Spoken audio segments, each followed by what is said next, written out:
there's so many ways to build Arhi, and this is the build I like the most. Now first, you want to start off with the Doran's Ring. This will give you some good HP and mana regen from killing creeps. Also, don't forget to get some health potions with that.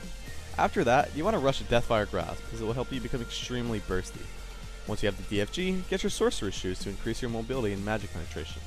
After that, depending on how the game is going, get either a defensive or an offensive item. It's a good idea to get an offensive item like a Death Cap if you're really ahead. If not, just go for a Zhonya's. Once you've got those two items, after that, just go for a Void Staff and a Reliance Crystal Scepter.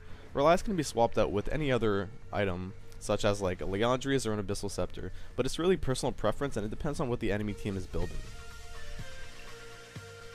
In the next few minutes, I'll be going over how to play Arhi. Now first off, let me start by explaining her laning phase. Arhi is a really good laner, and she always has kill potential due to her charm. She can also do some great poking with her Q. In the early game, try and get as much CS as possible. If you're going to use your Q to get creeps, make sure that you're in a position to hit the enemy with it too, as it will deal really good poke damage.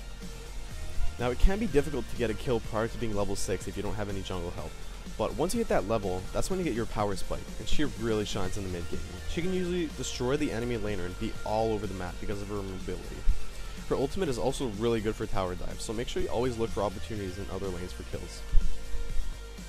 Keep in mind that Arhi is an assassin, so you're going to want to look for catches on the enemies, just like right here. Landing your charms is crucial, and it's something that you need to do. When you land a charm, make sure to use your Deathfire Grasp before anything else, as it increases the magic damage taken by the enemy by 20% for 4 seconds. In teamfights, your goal should be to deal damage while kiting and peeling for other strong champions on your team. Make sure to stay with your team and not get greedy like I did in this clip. Remember that when you're playing Arhi, your enemies are closer to you than you are to them. I say that because you can use your ultimate to get pretty close to them and charm them, and then just back out and let your team follow up.